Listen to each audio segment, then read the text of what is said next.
Theresienstadt, a ghetto and a concentration camp unlike any other during the Holocaust. It was established for Jews who are elderly, war veterans, or of quote-unquote merit. It was used by the Nazis as a propaganda tool to fool the world into believing that the Germans were taking good care of Europe's Jewish population.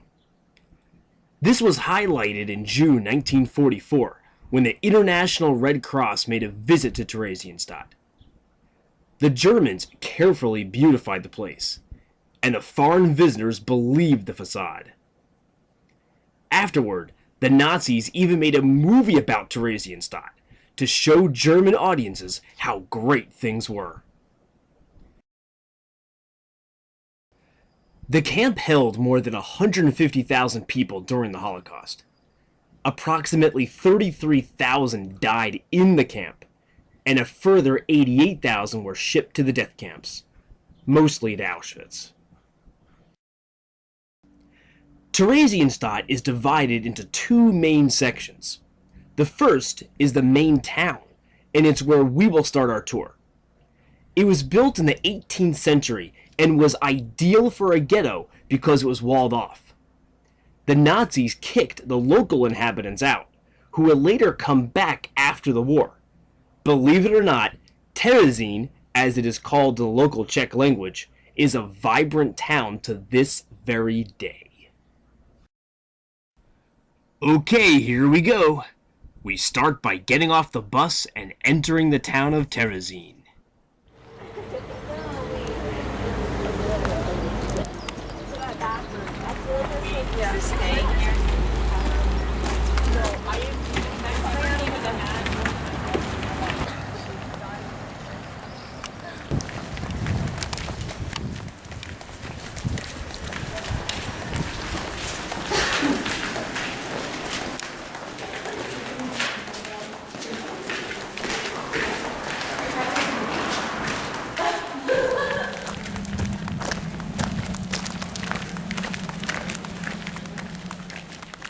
So here's a map of the ghetto.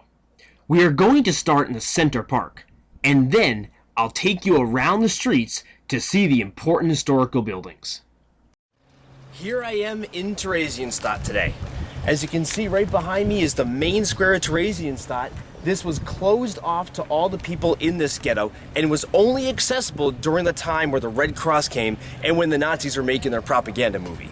As you can see to my left, this yellow whitish building, that was SS headquarters during the ghetto time. So that's where SS Commandant Rom would have his meetings every day and would plan out the beautification process of Theresienstadt. So I'll take you around Theresienstadt today. We'll look at a lot of things today and we'll get to know this ghetto. Let's go. So as I said earlier, this was SS headquarters. It served as the camp headquarters for the SS. And later on, it was used as a post office and even a youth home.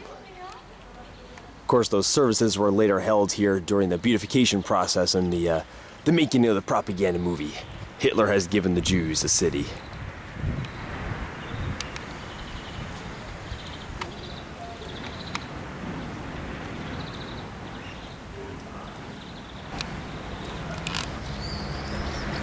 As you can see, these are the stores in Theresienstadt. Don't forget, Theresienstadt is still an active town today, and the stores are still legitimate stores. That's one surprise that we found here today in Theresienstadt. When it comes to this store, during the ghetto period, this was used as the Jewish cafe, which opened in December 1942, and of course it was used in the Red Cross to show how good things were. I'm going to take you down this way, and I'm going to show you the new SS headquarters that was opened up after the first one closed. We'll do that right here.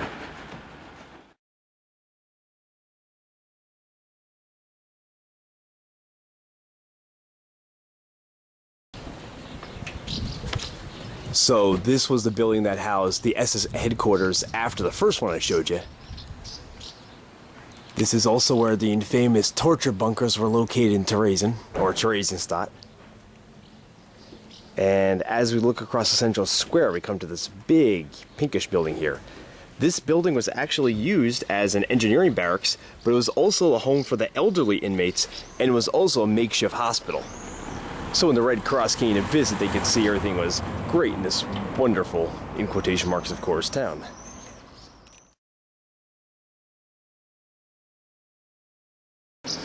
This building here was very important to Theresienstadt. This was the Magdeburg Barracks, and it was the seat of the Judenrat in Theresienstadt.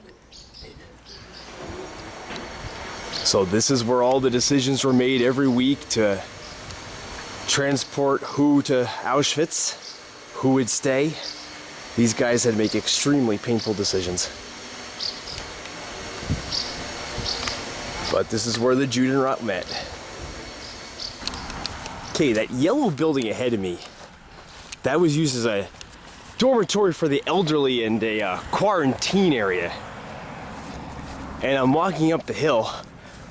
As you can see, there's the former posts for the barbed wire. They're still intact. Let's see what we can find up here.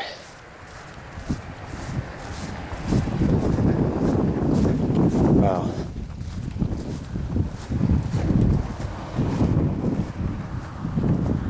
Amazing. The original post for the barbed wire is still here today. Incredible. Right, literally, next to where people live.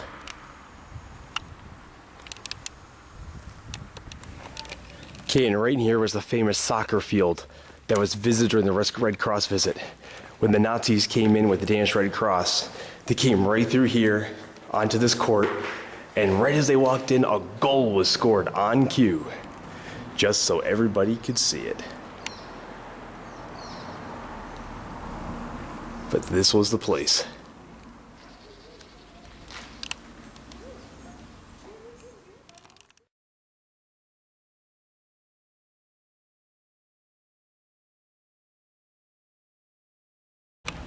Okay, I just wanted to tell everyone a little bit more about the central square. It's called the Marktplatz, or Marketplace. Of course, it was fenced off, as I said before, and inaccessible to the inmates. The main square was turned into a park open to the prisoners during Theresien's beautification campaign when the Red Cross visited. And there's a very special site down this block that I want to show you. Let's go check it out. And right down here in this yellow building with the small steeple there, it's a very special place to me. It was the home for the small kids and children of early school age. Okay, it was also the kindergarten for the ghetto, and it also housed the kitchen for the children. And it's in this place one of my dear friends, Ursula Powell, who was here during the time of the beautification, the Red Cross visit, worked with the little kids.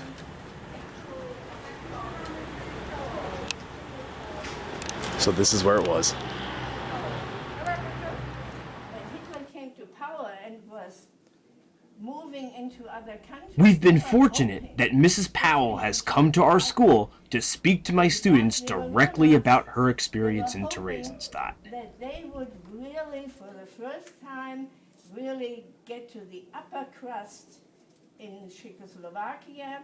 Bohemia was a border area that had a lot of Germans.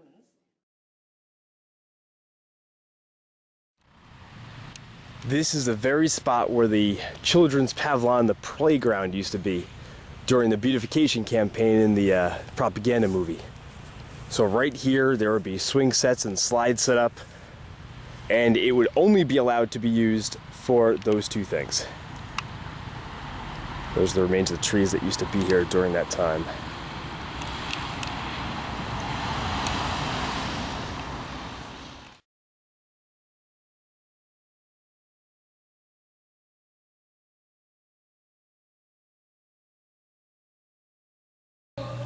Of all the places here in Theresienstadt, the place behind me is very, very special. This was the building where the children's play Brundebar was played out many, many times. A very, very famous play that I will tell you all about.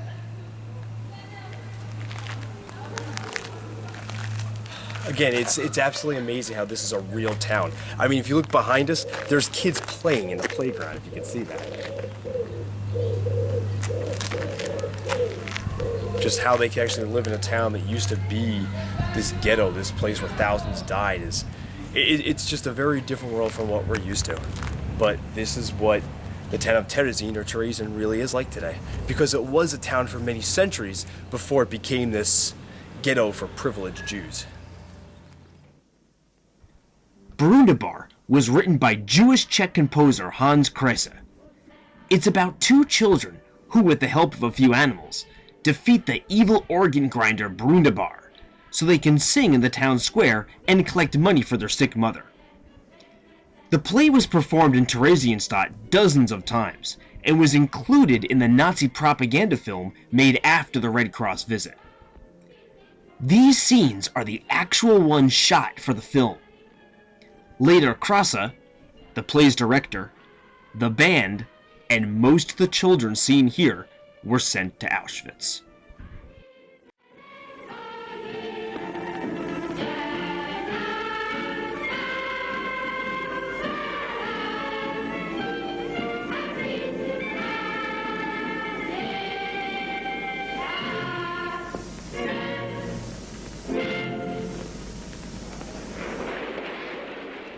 We have one more place to see in the town. The death toll was so great from starvation and disease that Theresienstadt was running out of room for graves. So in September 1942, a crematorium was built. There were 4 ovens with a capacity to burn 190 bodies a day. Before the bodies were burned, they would be placed on this examination table to search for hidden valuables, which were then used by the Nazis for their own purposes. Well, that about wraps up our tour of the town. It's now on to the second part of our journey, to see the worst part of Theresienstadt, the notorious Little Fortress, where few people ever came out alive.